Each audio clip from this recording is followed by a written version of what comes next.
Welcome to the Wide for the Win podcast. Our goal at Wide for the Win is to help authors grow publishing success across multiple platforms and formats through education, training, support, and community. If you're interested in reaching readers around the world, diversifying your income as an author, and exploring the freedom of living a truly indie author life, you've come to the right place.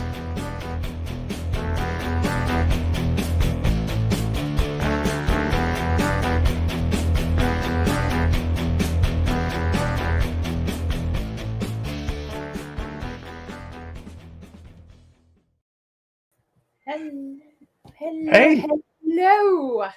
Greetings. Well, Happy Wednesday. Greetings. Back. And I'm gonna Back in 2025, right? This is Yes. exciting time. Exciting It is. times with a generic ask us anything, particularly as it relates to the new year. Maybe plans, maybe wanting to share some of your own goals, Yeah. dreams, and desires. Or wait, did we have a show already this year and I've just lost track? No, I think it was the one right before New Year's. That last Gotcha. Wednesday of the year. Or might have That been was New the- Year's Eve. Okay, that was the plans yeah. for the new year. Yeah, now we wanted to just say, hey, anyone out there who has any burning questions? Yeah. And this would be a really good time. So if you're catching the show later on, make sure you subscribe and hit the like button so that you get notifications. Because Sure. prime example, went to go post this a week ago when Mark generated the links and everything to the Facebook group. And for some reason it didn't post. So for the entire week, I'm sitting there thinking it posted. And then this morning I woke up, I'm going, okay. I'm like, usually somebody comments on the posts and asks a question because I can't make it live. Right, yeah. I'm like, I haven't seen any questions about this. So I went to go look and it never posted. Oh no. Oh man. Well, that's And I don't know if it's because it's a YouTube link and I should have put it in the comments instead of in the main post or what's going on. So Right. if you haven't subscribed, now would be a great time to do that. yeah, yeah. And I have subscribed, so I will get notified whenever That's I cool. schedule these. Yes. Yes. Okay. Indeed. And that's because also we cannot live stream to Facebook anymore. It only allows you to go to pages, not groups or something like that from Yeah. outside Facebook. So, and not that anyone would ever see it on Facebook anyways, because, you know, we offer way too many facts and, you know, that they never make it to Facebook anymore. All right. I want to start, Susie. I want to start with a question that comes up a lot, and I think it's really important, particularly for those who might be new to Wide Publishing. And the first question is, so we know with Amazon that they're willing to take all of our money. I mean, they're willing to, they have an ad platform where you can market directly on Amazon, right? So that makes life a little bit easier.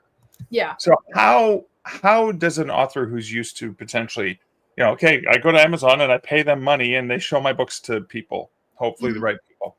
How does an author advertise their books in a wider way? Well, number one, so your Amazon ads still work because there are more readers on Amazon than just KU readers. That's true. Okay, all right. You don't give them up, right? You're just right. Okay, right. Yeah. I think was Written Word Media or Readsy. I can't remember which one last year. I think it was last year. Maybe it was the year before. I've totally lost track of time. Right. Did a survey, and Kindle Unlimited readers, 80% of them still buy books as well. They don't just do nothing but borrow. So I mean, they're still, even if they have a KU subscription, they're still buying books. So if you're a Wide author on Amazon, they're still going to buy your books if they want to read your books. Okay. So it makes sense to advertise there. But also if you're Wide, and if you're looking at the CPC style, which is like your AMS Amazon ads, cost per click or cost per, what is it, view, CPV, I think is the other one. I can't think of it off. Yeah, I was going to say cost per DM or something, but no, that cost is cost per 1,000 impressions or something. Let's just go with cost per click. So you also have Facebook ads. There's other social media ads. I think Instagram has some, TikTok, Twitter/X.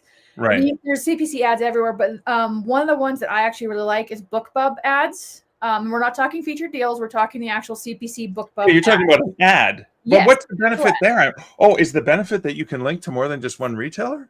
Exactly. And the other thing too is you can also choose yourself, and this works very well, and this is one of the recommendations, choose yourself as a target.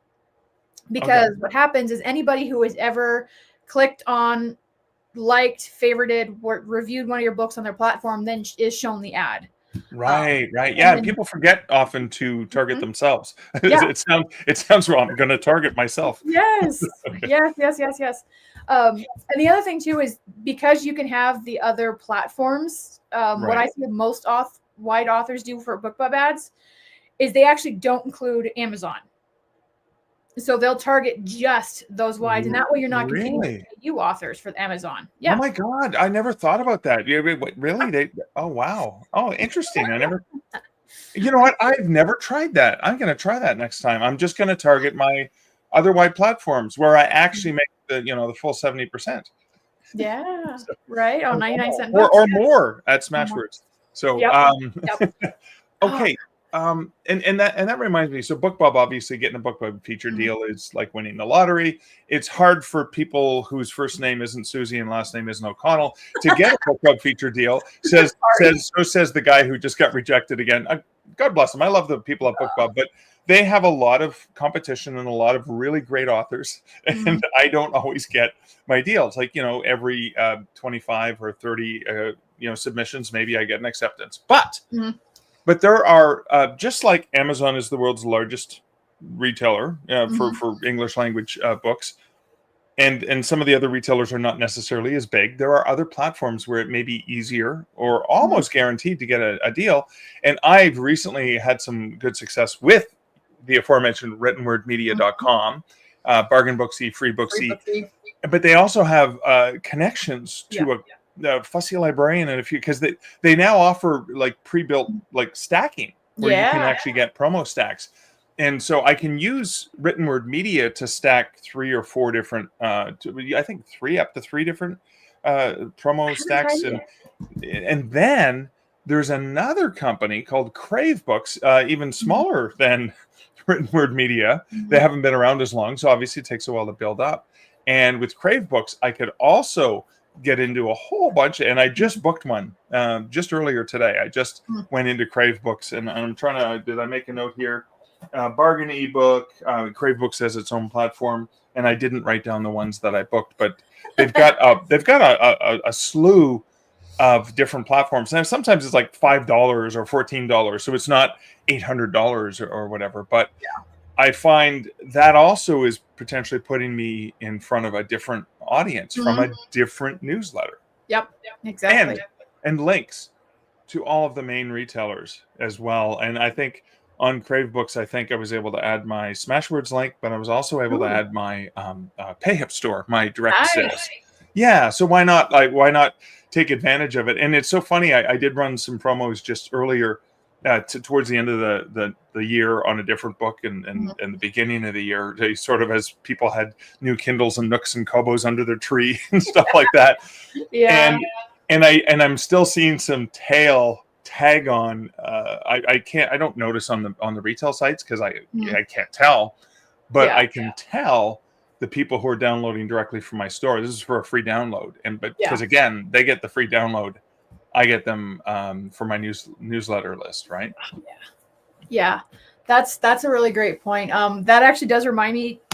We probably need at some point to update our list in Wide for the Win of things like Crave Book and Written Word Media and Robin Reads, Fussy Librarian. So that was kind of one tip that we always bring up that this brought to mind is when you're booking newsletter promos, don't necessarily avoid the ones that are Kindle only, but definitely focus your time and your money on the ones that include all the links or as many of the links as you have available. Right. Yeah. Because if you want to build your wide readership, it makes more sense, right? To actually make sure that readers at those platforms are being emailed about your books if they're subscribed to these newsletters. Yeah. And again, some of those platforms may not be as big, or the email lists may not be as large as the world's largest retailer. They're better priced, but also, and again, Rome wasn't built in a day, and it does take a long time to build a wide readership. So sometimes they may have to see your book come up so I'm in Canada. I am a Kobo reader, so I when I look for ebooks, I tend to look there on the Kobo site. Yeah. So when I'm looking at my BookBub email and I'm looking at emails from Crave Books or Bargain Booksy or whatever, I'm only looking for the Kobo link, because if there's no Kobo link, I just skip it. Right. Yeah. That's the only place I'm going to buy ebooks. Pretty much. And I'll sometimes buy them directly from the author, because with BookFunnel, it's easy enough to be able to read it. But I like reading on my actual Kobo device, the actual proper e-ink device that has the built-in light that doesn't mess with your brain at night when you're reading in bed. So blue light. So sometimes they have to see it numerous times, right? Oh, it's like, oh, I've seen this book. I've seen this book. I've seen this book. And I'll be honest with you. I just read The Midnight Library by Matt Haig. When did that come out? 10 years ago? It's like, I just read it. I'm just now in the process of reading That's Dude such a from cool title. Dude from the Martian. Andy Weir wrote Hail Mary, which I think came out 2 or 3 years ago. And I love Andy Weir. And it's been on my to read pile for a long time, but I'm finally just reading it. But I had to keep seeing people talk about it and recommend it, right? And before I bought it. Yeah, that's me in the Stormlight Archive by Brandon Sanderson. I've had The Way of Kings on my bookshelf for several years, and I keep starting it and kept getting interrupted. Well, then I was seeing all this new, all the information coming out about the 5th and final in the part 1 or phase 1 was going to be released in December. So I'm going, all right, you know what? I'm going to read it. So I'm like, same thing, like seeing all those bits and pieces here, like somebody's talking about the new book here and somebody's talking about over there. I finally actually broke down, and I don't know how old The Way of Kings is. It's 2000. I could go grab it, but so I finally actually sat down and read the book and then devoured the rest of the available books. I guarantee you there are other readers doing the same thing with your books. For sure. I mean, I still occasionally get emails from people that picked up a copy of what is now the second book of my series. It was the first originally from 10 years ago or 9 years ago. Finally got around to reading that free book and then went through and bought the rest of the series. So, you know. And Susie, was it you that was sharing this with me earlier, is that there are people who may have been on your mailing list for years and you've assumed they've read all of your books. Yeah. But that is not always the case. So your own mailing list, don't discredit it just because maybe you talked about this book 5 years ago or something when it was first released. If you're doing a promo on this new on that old backlist book, there's probably I bet you there's people on your email newsletter that have not read it. I mean, unless you have 2 people on your email newsletter and you know that they both bought the book. Yeah. Hey, hi, Mom. I have numbers on this. I have numbers. You do? As an example. Okay, so I've got just under 4,000 on my newsletter now. I had a BookBub featured deal on the 7th book in my series. It's never been free before. I would figure, I haven't released a book in 7 years. Most of the people who are still hanging on my newsletter list have read all my books, right? So I just sent it out, and I didn't say anything in the newsletter. I just had a little graphic at the bottom with the book's cover and then said free for a limited time, and then made the graphic clickable. And I had 156 clicks on it. And this was before it was announced anywhere else that it was free. I had a boost of sales of something like 80 some. Wow. So, and I can't say 80 of the people on my list actually went out and downloaded it, but I can say that at least 23 people emailed me to tell me that they downloaded it. So of those 100, what was it, 80 something? I can't remember what the number is now. But yeah, 23 people emailed me to let me know, thank you for offering the book for free. I just downloaded it. They'd never read it before. So the lesson here is so important, is you think that somebody has seen or heard about something because they're already on your author newsletter. Yeah. But, we know it takes sometimes 7 impressions. So maybe they forgot about it because they're busy and they have all kinds of other things going on, or they missed that month when you sent that out, or that week when you sent that out, or they skipped through it or whatever. Yeah. So, I mean, I know, for example, when I talk to authors and I do one-on-one consulting with authors, I'll say something that I thought, oh man, they've probably heard me say this a dozen times, because I say this at least 16 times a week in public and stuff like it. And then they go, oh wow, cool, I never thought of that. And I realize we don't attend to every single thing that's out there. So just because it happened in the vicinity of your ears didn't mean that you heard it. Yes. Yeah. Oh yes. So we're getting to 15 minutes. So hold that thought, because we have sponsor bits. We have sponsor parts for these episodes, and we're just past the halfway point. But in our circle group, you have the ability to interact with so many of our industry partners who are supporting the Circle community, and you have ways to interact with them directly. And one of our Circle community folks are the good people of Author Nation. And I'm going to play a really quick word about Author Nation, because Author Nation 2025 is coming up in later this year. That's right. And here's a little bit about Author Nation. Your fellow Widelings didn't just meet at Author Nation, they came away amazed. With 9 dedicated wide publishing sessions, direct sales workshops where authors shared real numbers, global marketplace strategies that helped authors earn 50% or more outside Amazon. The best part? You're learning from pioneers who are already doing it. Joanna Penn, Andrew Davis. One 14-year Amazon exclusive veteran left a review of the Why Wide session with only these words: 5 out of 5, time to change gears. Expand your horizons and take your network wide for the win at Author Nation 2025. Learn more at authornation.live. That was awesome. And that is a huge thanks to the folks, to our industry partners who help sponsor the Circle community. So important to have them there, but so important for you, dear viewer, dear listener, that you can go and connect with them. You can go to our Circle group for free, and you can connect with them and ask them direct questions. And there's a lot of great interaction there. So thanks to Author Nation and our industry partners. You'll be hearing from different partners in every episode of this podcast. Yeah. Plus, looking to add more, right? Oh yeah, of course, because again, the benefit that our partners are seeing is that, unlike Facebook, unfortunately, where sometimes even if they're tagged, they can't find the question because there's so much noise and all kinds of other things that they're trying to drive people to with paid ads and stuff like that. On the Circle community, you can only focus on, okay, I only care about audiobooks, for example, or I only care about, hey, I want to learn more about Apple. I really want to increase my sales on Apple. You can focus on those various channels and connect in various ways.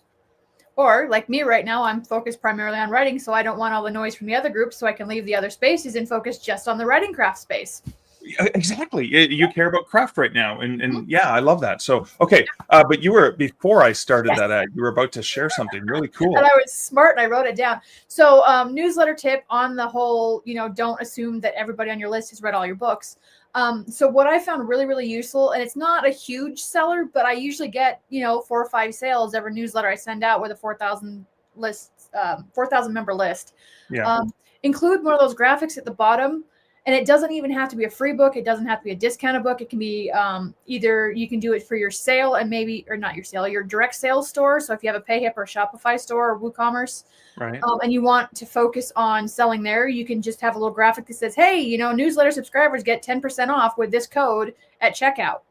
And then a link to the store. Or what I found really useful is actually focusing on like a different one of my books every newsletter. Okay. So I have graphics set up for all of my books that I rotate through.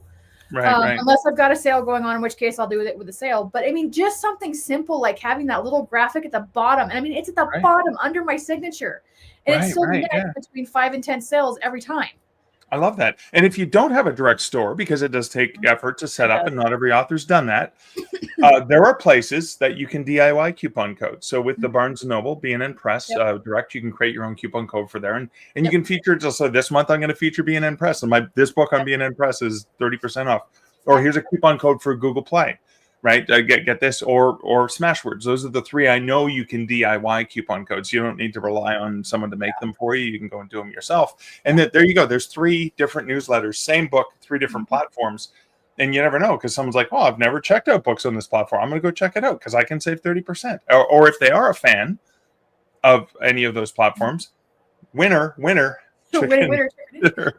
Well, yeah, and that's a great point too. And if you're following the advice to focus on one wide platform per year or per 6-month stretch, that's a great way to focus on it by doing those coupon codes in your newsletter. And then you can also have other, author friends say, hey, I've got this coupon code. If people want to have them sign up for my newsletter, you can work on building your newsletter that way. There's lots of different ways that you can leverage that wonderful newsletter that we always say is a necessity.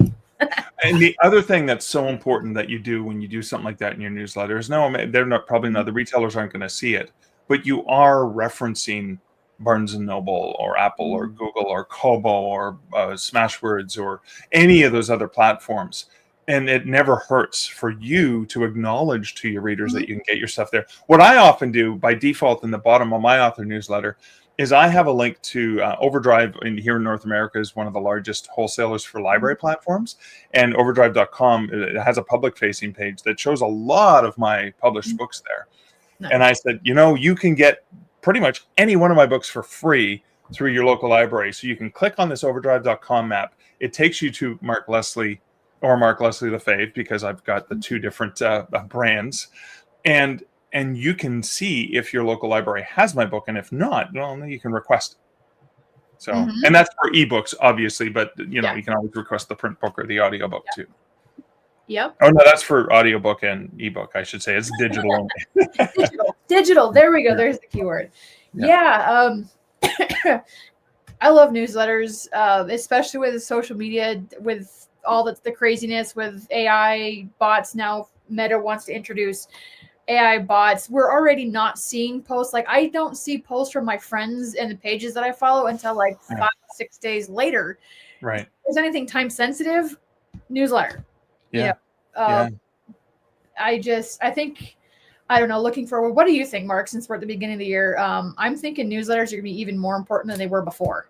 Yeah, so says the guy who hasn't yet sent out an author newsletter this year, and it's the 15th of the month already. And what I did try to do is I was doing only monthly, and I was looking at, well, can I do something twice a month, even if it's just. And here's the thing. Here's the mindset issue I have.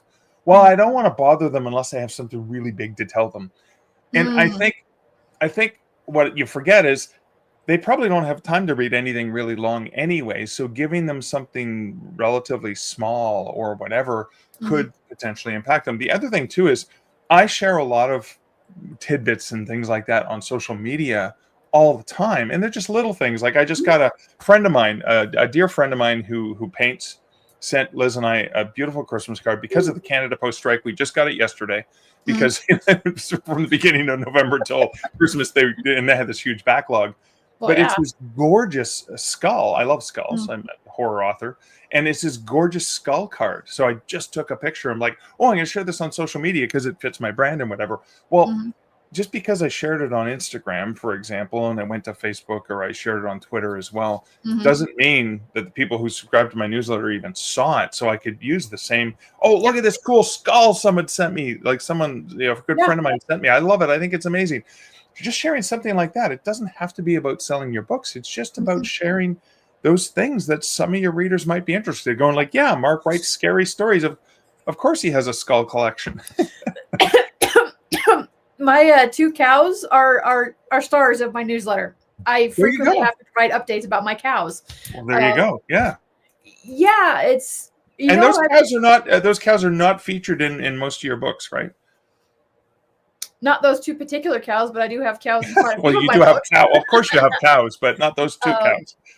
Not my cow specifically, no. But it's for the reason it works for me is because it ties in. I have a lot of ranchers ranch hands as heroes in my books or heroines. Yeah. So it gives the real world experience that's goes into my books. They get the backstory behind it. But what I found with newsletters, people, a lot of readers say, I don't want anything chatty. And for some reason that may be true. I have found the exact opposite to be true. In fact, like just little fun life tidbits, like sharing about the skull card that you got, or me sharing about my cows, or the pictures that I take of the places I write about. It doesn't have to be about your books. I mean, if you can tie it back into at least the interest or the things that you share in your books, then it's going to be, it'll go over a lot better. But readers tend to enjoy that. Which is, again, that's like, I haven't released a book in 7 years, so I have no big news for my readers. And yet I still have people that have been following me for that entire breadth of time for my newsletter. And what I found works best is weekly is the best. Bi-weekly is the next best. Monthly, it tends to get a little stretched out. I try to keep it under 500 words. And speaking of which, I didn't send one last week. It's been a little bit hectic around here and a little stressful and depressing. So I just didn't have it in me to write one. Gotcha. But I do need to actually update them because I told them what on the first, what my goals were for the year for my writing. Right. And I need to update them and let them know that I'm actually sticking to it. Oh, good. Well, that's good news. Yeah. So they'd appreciate hearing that, even if it's not the genre most of them read. Yeah. But I never would have thought. I would have been the same. Well, I don't want to bother them. I don't want to, clutter up their inbox unless I have something to, like a book for them to read. Yeah. But yeah, it's been totally the exact opposite. In fact, my most open newsletters are usually the ones that are not salesy. They're not about books. I mean, of course, my readers love my books, so they like seeing that too. But I'm going that was one of the biggest things that surprised me about my newsletter was that people actually want to read any little tidbit. And part of it is like we are writers. So even in our newsletters, we tend to be telling a story of some kind. So they're still getting stories, right? Yeah, of course. So exercises that creative spirit that has driven you to become a storyteller in the first place. Yep, exactly. And keep it short so they're not reading a novel. If they want to read a novel, they'll go buy your books. Yeah, exactly. So, but and just be chatty. You don't have to share every deep, dark detail of your life. Just little fun anecdotal stories they love. Yeah. And you never know. Yeah, you never know. But now, speaking of keeping it short, we have been trying to keep these episodes to half an hour or less. Mm-hmm. So any final words of advice before we wrap up for this week? Tune in next week. Oh, that's good advice. What's coming up next week? Next week. I don't know. Did you get that one confirmed? Oh, yeah, I do. Is that with Deanna? No, that's with Ron. Deanna's the week after. Oh my God, no, I haven't yet, but I can. We can flip-flop that too. We can flip-flop that. So we do have DF Hart. We have Deanna Hart from the Wide for the Win board coming up in either next week or the week after, sharing some, and we recorded that earlier this week, sharing some really important financial advice. And Ron Vitale, who recently shared something on Wide for the Win in the Circle group. Did he share it in the Facebook group? I think he shared it in both. Shared it in both. Group. I only saw it in the Circle group because I can actually find things there. Yeah. And it was a realistic, really amazing look at sales, and I'll be wanting to interview him for that as well. So those will be 2 of the forthcoming episodes. Susie, thanks again so much for hanging out and sharing some fun stuff with me. Always. All right, you guys, thanks for watching. Thanks for listening. If you're catching the podcast later on, have a great week, and we'll catch you next week. Bye-bye.